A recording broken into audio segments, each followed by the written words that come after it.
नमस्कार मित्रांनो, अनुभव स्टडीमध्ये सर्वांचं स्वागत.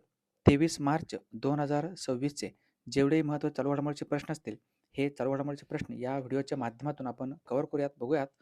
रोज सकाळी 6 वाजता आपण हा व्हिडिओ बघत असतो आणि तुम्ही जर नवीन असाल तर चॅनलला सबस्क्राईब करा, तुमच्या मित्रापर्यंत लिंक शेअर करा आणि व्हिडिओ आवडला तर व्हिडिओला जरूर लाईक करायचं आहे. पूर्णतः शेवटपर्यंत व्हिडिओ बघा. संपूर्ण व्हिडिओमध्ये आपण साधारणतः 10 प्रश्न बघत असतो आणि त्याचे विश्लेषण बघत असतो. पाठामागील प्रश्नाचं रिव्हिजन देखील आपण दररोज करत असतो. मागच्या लेक्चरमध्ये विचारलेला जो प्रश्न आहे त्याच्यावरती अगोदर चर्चा करूयात आपण. नुकतेच दिल्ली येथे पार पडलेल्या जागतिक पॅरा ॲथलेटिक्स ग्रँड प्रिक्समध्ये पदक तालिकेत प्रथम क्रमांकावर कोणता देश राहिला आहे? ओके. दिल्लीमध्ये हे जे काही जागतिक पॅरा ॲथलेटिक्स ग्रँड प्रिक्स स्पर्धा पार पडली, त्याच्यामध्ये पर्याय क्रमांक 2 भारत हा 1 नंबर राहिला आहे. लक्षात ठेवा. भारत हा पदक तालिकेमध्ये पहिल्या क्रमांकावर राहिला आहे. जागतिक पॅरा ॲथलेटिक्स ग्रँड प्रिक्स स्पर्धा कोणत्या ठिकाणी पार पडली? हा प्रश्न तुम्हाला विचारतील. याचं उत्तर असणार आहे दिल्ली. चला, पहिला प्रश्न जो तुमच्या समोर आहे.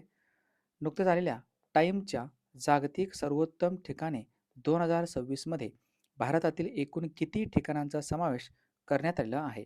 नुकतंच टाइमचं जे काही रँकिंग आलं, की जगात संपूर्ण जगामधील बेस्ट ठिकाणे कोणते असतील, तर भरपूर होते. त्यापैकी भारतामधील जे काही ठिकाणे आहेत, त्या ठिकाणी एकूण 3. पर्याय क्रमांक 3 लक्षात ठेवा. IMP आहे. त्या 3 ठिकाणांपैकी पहिलं ठिकाण कुठलं असेल, तर ते आहे ओबेरॉय राजगड पॅलेस आहे, जे मध्य प्रदेश राज्यामध्ये येतो. ओबेरॉय राजगड पॅलेस म्हणतो आपण. पॅलेस हॉटेल आहे, जो मध्य प्रदेश राज्यामध्ये येतो.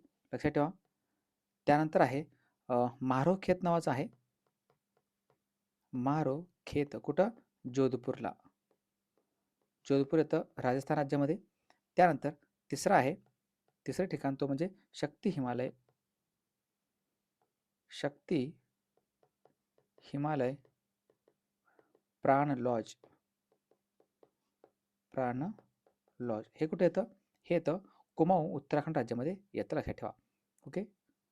कुमाऊं उत्तराखंड या ठिकाणी येतो. असे हे 3 ठिकाणे आहेत ज्यांचा समावेश हा टाइमच्या जगातील सर्वोत्तम ठिकाणामध्ये करण्यात आलेला आहे नुकतंच. हे ते 3 ठिकाण लक्षात ठेवा. हे ते पॅलेस आहे. ओके. हे तिन्ही पण ठिकाणं IMP येतं आणि जो संपूर्ण भारतामध्ये जागतिक वारसा स्थळ किती असतील, तर ते एकूण संपूर्ण भारतामध्ये 44 जागतिक वारसा स्थळ आहेत. 44 जागतिक वारसा स्थळ कुठलं असेल, तर ते आहे छत्रपती शिवाजी महाराजांचे 12 किल्ले. आणि संपूर्ण भारतामध्ये रामसर स्थळांची संख्या किती असेल, तर ती एकूण रामसर स्थळांची संख्या आहे 98. 98 लक्षात ठेवा. आणि अमूर्त जर विचारलं, अमूर्त वारसा स्थळे किती आहेत संपूर्ण भारतामध्ये, तर येतं 15. लक्षात ठेवा. चला, दुसरा प्रश्न. नुकत्याच खालीलपैकी कोणत्या राज्यात चपचार कूट महोत्सव 2026 साजरा करण्यात आला आहे? हा फेस्टिवल आहे, दरवर्षी साजरा केला जात असतो. मिझोराममध्ये. पर्याय क्रमांक 1 लक्षात ठेवा, चपचार कूट आणि अजून एक आहे मीम कूट म्हणतो आपण. चपचार कूट आणि मीम कूट हे दोन्ही पण मिझोराम राज्यामध्ये साजरा केला जातात. मिझोरामची राजधानी काय असेल? मिझोरामची राजधानी ऐजवाल आहे. खूप वेळा पेपरला आलं आहे की ऐजवाल ही कशाची राजधानी आहे म्हणून. मिझोरामची राजधानी आहे. मिझोराम राज्यामध्ये मिझो टेकड्या पण येतात. मिझो टेकड्या देखील येतात. त्याला लुशाई टेकड्या असंही म्हटलं जातं. लुशाई टेकड्या लक्षात ठेवा. आणि मिझोरामची काय सीमा आहे, बाउंड्री आहे, ती 2 देशांना लागते. एक आहे बांगलादेश आणि दुसरा म्यानमार. म्यानमारला सीमा लागली आहे मिझोरामची. लक्षात ठेवा. ओके. आणि मिझोराम ओके. मिझोराममध्ये साधारणतः हे राष्ट्रीय उद्यान कोणते कोणते येत असतील? मिझोराम राज्यामध्ये कोणते राष्ट्रीय उद्यान येतात? एक आहे मुर्लेन आणि दुसरं आहे फांगपुई. मुर्लेन व फांगपुई राष्ट्रीय उद्यान या मिझोराम राज्यामध्ये येतात. लक्षात ठेवा. ओके. आसाम राज्यामध्ये कोणता असेल उत्सव, तर तो आहे बिहू. बिहू डान्स आहे. आणि आसाम राज्यामध्ये अंबुबाची जो मेळा आहे, अंबुबाची जत्रा म्हणतो आपण, ते देखील भरवलं जातं आसाम राज्यामध्येच. IMP आहे. उत्तराखंड राज्य IMP आहे. उत्तराखंड राज्यामध्ये जो काही ओके भरपूर जे काही हरेली आहे, हरेला आहे. हरेला उत्सव कोणत्या राज्यामध्ये साजरा केला जात असेल, तर तो उत्तराखंडमध्ये. हरेला उत्तराखंडमध्ये आहे आणि हरेली विचारलं तर हे आहे छत्तीसगडमध्ये. छत्तीसगडमध्ये हरेली आणि हरेला आहे उत्तराखंड राज्यामध्ये. पुढचा प्रश्न तिसरा. नुकतेच कुसुनपूर हे कोणत्या राज्यातील पहिले स्मार्ट गाव बनलेलं आहे? हे कोणत्या राज्यातील आहे स्मार्ट गाव? त्या राज्यातील हे पहिले बरं का, भारतातील पहिले नाही आहे. त्या राज्यातील हे पहिलं स्मार्ट गाव आहे. जो राज्य आहे ओडिसा, पर्याय क्रमांक 4. ओडिसा राज्यामधील एक जिल्हा आहे केंद्रपाडा जिल्हा. केंद्रपाडा या जिल्ह्यामधील साधारणतः हे गाव आहे. ओके. महाराष्ट्रामध्ये कुठलं असेल? महाराष्ट्रामध्ये सातनवरी. सातनवरी गाव आहे जो नागपूर जिल्ह्यामध्ये येतो, जो स्मार्ट गाव आहे. ठीक आहे, लक्षात ठेवा सातनवरी IMP आहे. आणि महाराष्ट्रामध्ये एक अजून एक गाव फेमस आहे, तो आहे सौंदाळा. लक्षात ठेवा सौंदाळा गाव कशासाठी प्रसिद्ध आहे? हे आहे संपूर्ण महाराष्ट्रातील पहिले ओके जातमुक्त गाव. जातमुक्त गाव कुठलं असेल तर ते सौंदाळा. सौंदाळा. आणि अजून एक जिल्हा लक्षात ठेवा बालोद नावाचा. बालोद हा बालोद छत्तीसगड राज्यामध्ये येतो. बालोद हा छत्तीसगड राज्यामध्ये आहे. कशासाठी प्रसिद्ध आहे हा? बालोद आहे भारतातील पहिला हा बालविवाहमुक्त जिल्हा आहे. लक्षात ठेवा बालोद हा बालविवाह मुक्त पहिला जिल्हा आहे बालोद छत्तीसगड. सगळे जे आहेत त्याच्यामधील गोष्टी ते लक्षात ठेवा. आणि ओडिसा राज्य या ठिकाणी ओडिशाचे मुख्यमंत्री कोण असतील? मोहन चरण मांझी आहेत ओडिशाचे मुख्यमंत्री. आणि हरिबाबू कंभापती हे राज्यपाल ओडिशाचे.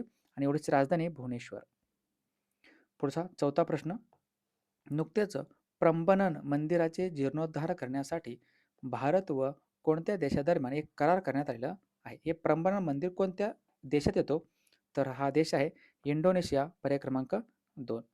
इंडोनेशिया ज्या देशाची राजधानी तर जकार्ता.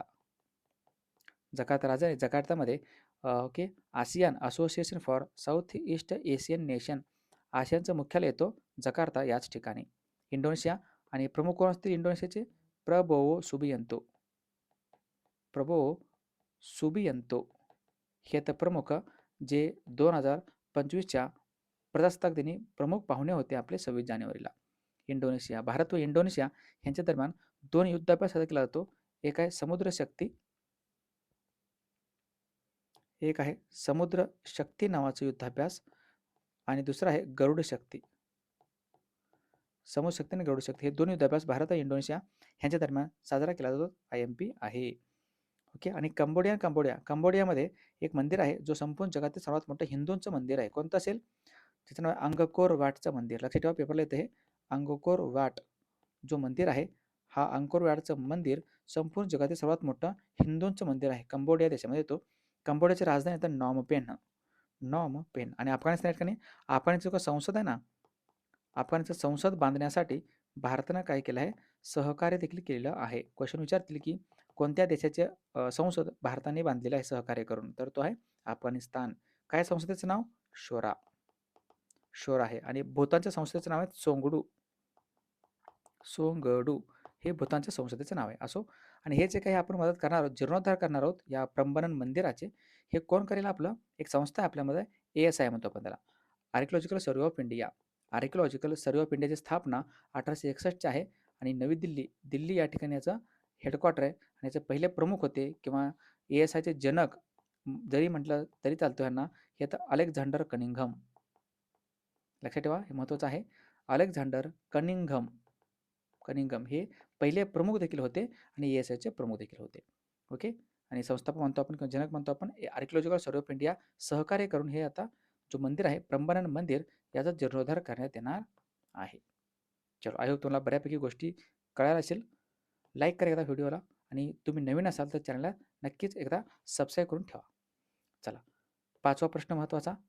नुकतेच 1 एप्रिलपासून अंड्यांवर मुदत समाप्तीची ज्याला आपण एक्सपायरी डेट म्हणतो आपण एक्सपायरी डेट टाकणे कोणत्या राज्याने अनिवार्य केलेलं आहे? म्हणजे असं करणारा हा पहिला राज्य बनलेला आहे जो राज्य काय केलं आहे एक्सपायरी डेट म्हणजे अंड्यांची पण एक्सपायरी डेट असायला पाहिजे असं पहिल्यांदा केलं आहे उत्तर प्रदेश सरकारनं. पर्याय क्रमांक 2. उत्तर प्रदेश राज्याने लखनौ येतं आनंदीबेन पटेल हे उत्तर प्रदेशचे राज्यपाल आहेत आणि योगी आदित्यनाथ हे मुख्यमंत्री आहेत. लक्षात ठेवा उत्तर प्रदेशचे लखनौ हे भारतातील पहिले AICTE वर आहे. भारतातील पहिले AICTE कुठलं असेल? लखनौचं आहे. लखनौमध्ये स्मॉल इंडस्ट्रियल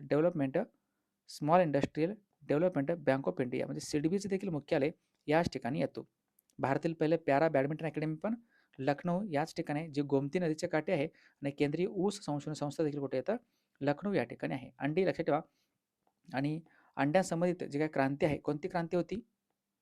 अंडी उत्पादन म्हणतो मी. अंडी उत्पादन संबंधित भारतामध्ये राबवलेली क्रांती कुठली असेल? त्या क्रांतीचं नाव आहे रजत क्रांती. रजत क्रांती लक्षात ठेवा. ज्या रजत क्रांतीचे जनक कोण असतील? इंदिरा गांधी. इंदिरा गांधी हे सिल्व्हर रिव्होल्युशनचे जनक आहेत. त्याला आपण अंडी उत्पादन म्हणतो. आणि संपूर्ण भारतामध्ये आंध्र प्रदेश जो असा आहे, ज्याला आपण एग बाउल ऑफ इंडिया म्हणतो, आणि अंड्याचं उत्पादन सर्वात जास्त होतं. आंध्र प्रदेश MP आहे. अंड्यामध्ये प्रोटीन जो असतो ना, प्रोटीन खूप महत्त्वाचं आहे. अंड्यामध्ये प्रोटीन असतो, अंड्याचा पिवळा बलक आणि पांढऱ्या बलकामध्ये. अंडी. चला पुढचा प्रश्न, 6वा प्रश्न. नुकत्याच अमेरिका व कोणत्या देशादरम्यान फ्रीडम शील्ड युद्ध अभ्यास 2026 पार पडलेला आहे? अमेरिकेमध्ये होतं. अमेरिकाचा सोबत दुसरा देश असणार आहे, तो म्हणजे कुठला असेल? तर तो आहे दक्षिण कोरिया, पर्याय क्रमांक 4.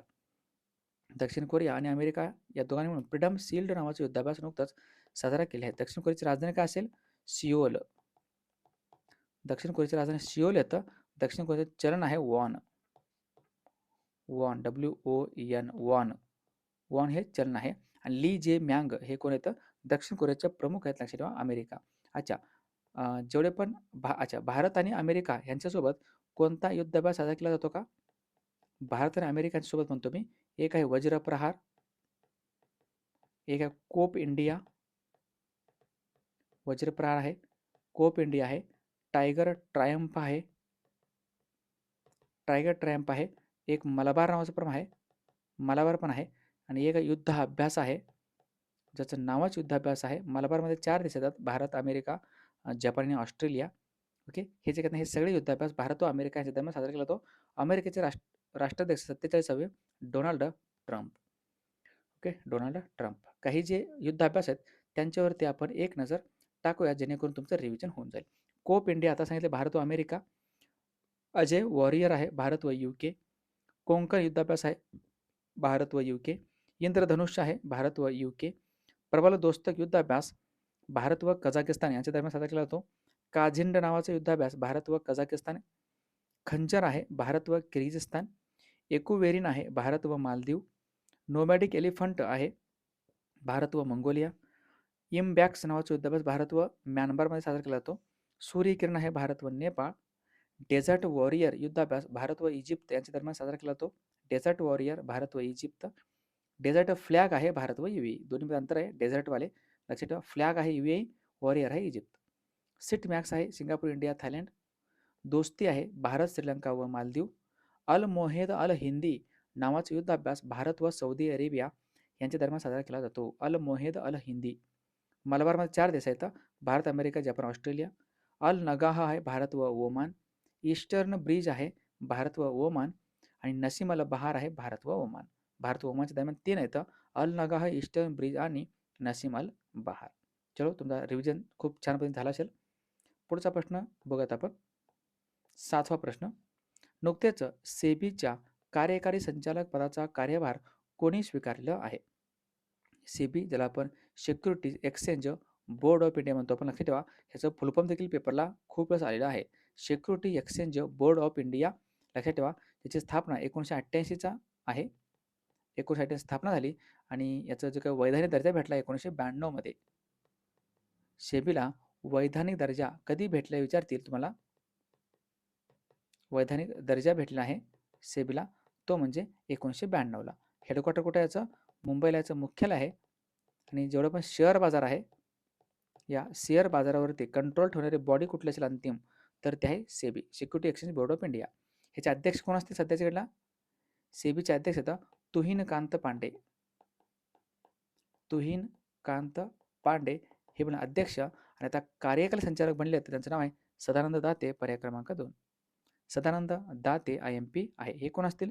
हे 2007च्या बॅचचे IPS अधिकारी आहेत, जे उत्तराखंड यांना केडर भेटलं होतं. उत्तराखंड केडरचे हे IPS अधिकारी 2007च्या बॅचचे, आणि हे प्रॉपर नाशिकचे आहेत. ओके, नाशिकचे आहेत. यांनी पूर्वी central bureau of investigation CBI मध्ये देखील त्यांनी पूर्वी काम केलेले होते. सदानंद दाते हे वेगळे आहेत. आणि आपल्याकडे अजून एक सदानंद दाते येतात. ओके, पोलीस महासंचालक आहेत. महाराष्ट्राचे पोलीस महासंचालक हे वेगळे व्यक्ती बरं का, हे लक्षात ठेवा. हे आहेत सदानंद दाते. सदानंद दाते. दोन्हीमध्ये जमीन आसमान फरक आहे. ओके, सदानंद दाते हे पोलीस महासंचालक आहेत आणि सदानंद दाते हे वाले सदानंद दाते हे सध्या बनले तर सेबीच्या कार्यकारी संचालकपदाचा कार्यभार. ओके, पोलीस महासंचालक सदानंद दाते हे व्यक्ती वेगळे. कळालं? शत्रुजित सिंग कपूर हे कोण बनलेत? हे ITBPचे नवीन प्रमुख बनलेत नुकतं. ITBPचे नवीन प्रमुख आहेत शत्रुजित सिंग कपूर. बाकी आय होप तुम्हाला माहिती कळाली असेल. सर्वचे सर्व लक्षात ठेवा, IMP आहे. काही नियुक्त्यांवरती एक नजर टाकूयात आपण. राष्ट्रीय सुरक्षा सल्लागार आहेत अजित डोवाल. राष्ट्रीय महिला आयोगाच्या अध्यक्ष आहेत विजया रहाटकर आणि महाराष्ट्राचे महिला आयोगाचे अध्यक्ष रुपाली चाकणकर यांनी राजीनामा दिलेत. राष्ट्रीय मानवी हक्क आयोगाचे अध्यक्ष आहेत व्ही रामसुब्रमण्यन. नाबार्डचे अध्यक्ष आहेत शहाजी केव्ही. केंद्रीय सतर्कता आयुक्त आहेत प्रवीण कुमार श्रीवास्तव. भारताचे मुख्य आर्थिक सल्लागार आहेत व्ही अनंत नागेश्वरन. भारताचे मुख्य वैज्ञानिक सल्लागार आहेत अजय कुमार सूद. बॉटनिकल सर्वे ऑफ इंडियाचे अध्यक्ष आहेत कनक दास. चला पुढचा प्रश्न 8वा. नुकतेच ऑपरेशन थंडर ही 134 देशांमध्ये राबवलेली एक जागतिक वन्यजीव तस्करी विरोधी मोहीम आहे. ही कोणत्या संघटनेद्वारे राबवली जाते? ऑपरेशन थंडर लक्षात ठेवा, हे आहे संपूर्ण जगामध्ये जे काही वन्य जीव आहेत, वनामध्ये राहणारे जे जीव आहेत, ओके, पक्षी असतील, काही सरपटणारे प्राणी असतील, पेंग्विन असतील, बिग कॅट असतील साधारणतः, ठीक आहे ना, काही कासवं असतील, ह्या सर्वांचं तस्करी रोखणे ही ह्या ऑपरेशन मागचा उद्देश आहे तो. ठीक आहे, दरवर्षी साजरा केला जातो ऑपरेशन थंडर. इंटरपोल आणि WCO. ओके, इंटरपोल आणि WCO म्हणजे पर्याय 2 करेक्ट आन्सर आहे. इंटरपोल आणि WCO म्हणजे काय? वर्ल्ड कस्टम ऑर्गनायझेशन, जागतिक सीमा शुल्क संघटना. इंटरपोल व WCO वर्ल्ड कस्टम ऑर्गनायझेशन ह्या दोघांकडून हा ऑपरेशन आहे, ऑपरेशन थंडर राबवला जातो. वर्ल्ड कस्टम ऑर्गनायझेशन याचं हेडक्वार्टर कुठं असेल? हे बेल्जियमची राजधानी ब्रुसेल्स या ठिकाणी आहे.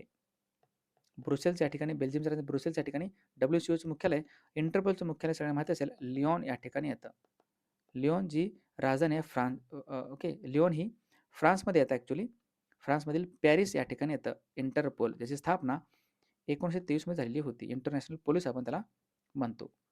ओके, बेल्जियमच्या राजधानी ब्रुसेल्स या ठिकाणी नाटोचं पण मुख्यालय आहे बघा, आणि युरोपियन युनियनचं पण मुख्यालय आहे इथंच ब्रुसेल्स या ठिकाणी IMP येतं. ऑपरेशन थंडर आता विसरू नका. आणि जागतिक वन्यजीव दिन कधी असतो? जागतिक वन्यजीव दिन साजरा केला जातो, तुम्ही कमेंट बॉक्समध्ये सांगा. जागतिक वन्यजीव दिन हा कधी साजरा केला जातो? आणि भारतामध्ये राष्ट्रीय वन्यजीव कायदा आहे जो 1972चा आहे. 1972चा राष्ट्रीय वन्यजीव कायदा लक्षात ठेवा. आणि दिन कधी असतो तुम्हाला कमेंट बॉक्समध्ये सांगायचं आहे. चला पुढचा प्रश्न, 9वा प्रश्न. नुकत्याच Kalinga institute of social sciences, आपण KISS म्हणतो आपण, Kalinga institute of social sciences या कॅम्पसमध्ये KISS मानवतावादी पुरस्कार 2025ने कोणाला सन्मानित करण्यात आला आहे, कोणाला प्रदान करण्यात आला? मानवतावादी म्हणजे सामाजिक कार्यासाठी त्यांना हा पुरस्कार भेटला आहे. ओके, सामाजिक कार्य लक्षात ठेवा, सामाजिक कार्यासाठी त्यांना हा पुरस्कार, शिक्षण, समाजसेवा, आरोग्य, कृषी याच्यामध्ये त्यांनी काम केलं असल्यामुळं नीता अंबानी यांना हा पुरस्कार भेटला आहे, जे रिलायन्स कंपनी संबंधित आहेत. नीता अंबानी. ओके, निधी चिब्बर आहेत. निधी चिब्बर हे कोण बनले? हे जो नीती आयोग आहे आपलं, नीती आयोगाचे नवीन CEO बनले आहेत निधी चिब्बर. आणि गेल्या वर्षी 2025चा PETA person of the year पुरस्कार भेटलं होतं रवीना टंडन यांना. PETA person of the year Raveena Tandon 2025 साठी. कलिंग इन्स्टिट्यूट लक्षात ठेवा, कुठे येतं हे कलिंग इन्स्टिट्यूट? हे भुवनेश्वर या ठिकाणी आहे. भुवनेश्वर, ओडिशाची राजधानी भुवनेश्वर लक्षात ठेवा. कलिंग हॉकीचं स्टेडियम पण आहे बघा, कुठं? भुवनेश्वर याच ठिकाणी. हे ते नीता अंबानी येतं, त्यांचं मुंबई इंडियन्स जो टीम आहे जो यांचा आहे. आणि काही पुरस्कारावरती एक नजर टाकूयात आपण. प्रकाशन संस्थेसाठी दिला जाणारा श्री पु भागवत पुरस्कार 2025 भेटला आहे निर्मल प्रकाशन नांदेड याला. ब्रिक्स आंतरराष्ट्रीय पुरस्कार 2025 भेटले आहे उस्ताद Igor award doctor Shabbir Hasan आणि अबू सुफियान खारखरोव यांना. 93वा चेस ग्रँडमास्टर बनला आरव डेंगला. भारताने सुरू केलेले झिरो प्राईज पुरस्कार संबंध हा कोणत्या क्षेत्राचा असेल तर पर्यावरण. UN global champions for road safety आहेत Sachin Tendulkar. Global brand of the year आहे Indian rum. BBC Indian sports woman of the year आहेत स्मृती मंधाना. अंतिम 10वा प्रश्न महत्त्वाचा आहे. दरवर्षी जागतिक हवामान दिन हा कधी साजरा केला जातो? वर्ल्ड मेट्रोलॉजिकल डे हा असतो 23 मार्चला, पर्याय क्रमांक 3. ओके, 23 मार्चला शहीद दिवस पण असतो बघा. 23 मार्चला आपण शहीद दिवस म्हणून देखील साजरा करतो, कारण 23 मार्च 1931ला 23 मार्च 1931ला लक्षात ठेवा. ओके, भगतसिंग, राजगुरू आणि सुखदेव यांना फाशी देण्यात आलेलं होतं. शहीद दिवस 23 मार्च IMP आहे. जागतिक हवामान दिवस आणि WMO वर्ल्ड मेट्रोलॉजिकल ऑर्गनायझेशन याचं मुख्यालय जिनिव्हा या ठिकाणी येतो. जागतिक हवामान संघटनेचं मुख्यालय कुठं आहे? हे जिनिव्हा याच ठिकाणी आहे. मग जाता जाता जो या महिन्यातील जो दिवस आहेत, मार्च महिन्यातील दिवस, त्यांच्यावरती एक नजर आपण टाकूयात. 1 मार्चला असतो शून्य भेदभाव दिवस, जागतिक नागरी संरक्षण दिन. 3 मार्चला आहे जागतिक वन्यजीव दिन. 4 मार्चला असतो राष्ट्रीय सुरक्षा दिन आणि यौन शोषणाविरुद्ध लढण्याचा दिवस. 8 मार्चला असतो आंतरराष्ट्रीय महिला दिवस. 10 मार्चला आहे उद्योग दिवस. 12 मार्चला असतो समता दिवस आणि जागतिक किडनी दिवस, मार्च महिन्यातील दुसरा गुरुवार असतो. 13 मार्चला असतो राष्ट्रकुल दिवस किंवा जागतिक मूत्रपिंड दिन. 14 मार्चला आहे जागतिक पाय दिवस किंवा जागतिक गणित दिवस 14 मार्च. 15 मार्चला असतो जागतिक ग्राहक हक्क दिन. 16 मार्चला असतो राष्ट्रीय लसीकरण दिवस. 20 मार्चला आहे जागतिक चिमणी दिवस किंवा आनंदी दिवस. 21 मार्चला आहे जागतिक वन दिवस, कविता दिवस आणि जागतिक डाऊन सिंड्रोम दिवस. 22 मार्चला असतो जागतिक जल दिवस. 23 मार्चला असतो जागतिक हवामान दिवस किंवा शहीद दिवस. 24 मार्चला असतो जागतिक क्षयरोग दिवस आणि 27 मार्चला असतो जागतिक रंगमंच दिन. आय होप तुम्हाला मार्च महिन्यातील दिवस आता वाचून वाचून तुम्हाला पाठ झाले असतील. ओके, चला तुम्ही नवीन असाल तर चॅनलला एकदा सबस्क्राईब करा नक्कीच. मागच्या किंवा कालच्या प्रश्नावरती एक नजर टाकूयात, जे की IMP आहे. रिव्हिजन करणं. रिव्हिजन जितकं जास्त तुम्ही चांगल्या पद्धतीने करचाल, तेवढं जास्त तुम्हाला फायदा होणार आहे पेपरच्या वेळेस. चला बघूयात आपण रिव्हिजन. नुकतेच 101व्या अखिल भारतीय मराठी नाट्य संमेलनाच्या अध्यक्षपदी कोणाची निवड झाली असेल तर ते मोहन जोशी. नुकतेच सिटी युनियन बँकेचे ब्रँड अँबॅसेडर बनले तर रवींद्र जडेजा. नुकतेच राजीनामा दिलेले रुपाली चाकणकर या कोणत्या आयोगाच्या अध्यक्ष होत्या? महाराष्ट्र राज्य महिला आयोग. नुकतेच आलेल्या जागतिक आनंदी निर्देशांक 2026 मध्ये भारताचा जगात कितवा क्रमांक लागतो? 116वा. दरवर्षी जागतिक जल दिन कधी असतो? 22 मार्चला. जागतिक वन दिवस कधी असतो? 21 मार्चला. नुकतेच कोणत्या ठिकाणी 9111 महिला व विद्यार्थी एकत्र येऊन समुदाय लेडीज जो लेझिम कार्यक्रम आहे तो सादर केल्याचा विक्रम केला? डोंबिवली महाराष्ट्रामध्ये. कोणत्या संस्थेने केंद्रीय शिक्षण मंत्रालयाने साथी ॲप लॉन्च केला आहे? IIT कानपूर व केंद्रीय शिक्षण मंत्रालयाने साथी ॲप लॉन्च केलं. नुकतेच 50 दशलक्ष टन लोह खनिज उत्पादन करणारी भारतातील पहिली खाण कंपनी कोणती असेल तर ते NMDC. आणि 16 मार्च 2026 रोजी आशियातील सर्वात मोठे ट्युलिप गार्डनचे उद्घाटन करण्यात आलं कोणत्या ठिकाणी तर ते श्रीनगर या ठिकाणी. तर या प्रश्नाचं उत्तर सर्वांनी कमेंट बॉक्समध्ये काय करायचं द्यायचं आहे. प्रश्न असा आहे, नुकतेच महामार्गावरील प्रदूषण रोखण्यासाठी कोणत्या राज्याने भारतातील पहिल्या सूक्ष्म शैवाल एअर टॉवर बसवलेला आहे? ऑप्शन तुमच्या समोर उत्तर द्यायचं आहे. आणि ओके, उद्या आपण ह्या प्रश्नाचं उत्तर बघणार आहोत. चला, राजगुरू पुस्तक, नादवरीचं पुस्तक आणि स्वप्नपूर्ती पुस्तक जर कोणाला घ्यायचं असेल तर आज तुमचं ऑफरमध्ये ओके, ऑफरमध्ये पुस्तक घेण्याचा शेवटचा दिवस आहे. तुम्ही राजगुरू पुस्तक 449 रुपयाला घरपोच मागून घेऊ शकता फ्री ऑफ कॉस्टमध्ये. नादवरीचं पुस्तक 249 रुपयाला आहे आणि स्वप्नपूर्ती पुस्तक तुम्हाला 170 रुपयाला आहे ओनली. फक्त ही ऑफर आज रात्री 12 वाजेपर्यंत राहील. ह्या नंबरला अधिक माहितीसाठी मेसेज करा व्हॉट्सअपला, किंवा डेमो पाहायचा असेल तरी पण तुम्ही मेसेज करू शकता कोणत्याही पुस्तकाचं. इथं शेवटपर्यंत व्हिडिओ बघितल्याबद्दल धन्यवाद. आणि लाईक करा, शेअर करा आणि तुम्ही नवीन असेल चॅनलला नक्कीच एकदा जाता सबस्क्राईब करून ठेवा. चला भेटूयात आपण उद्याच्या लेक्चरमध्ये. तोपर्यंत पाहत राहा अनुभव स्टडी. थँक्यू. जय हिंद.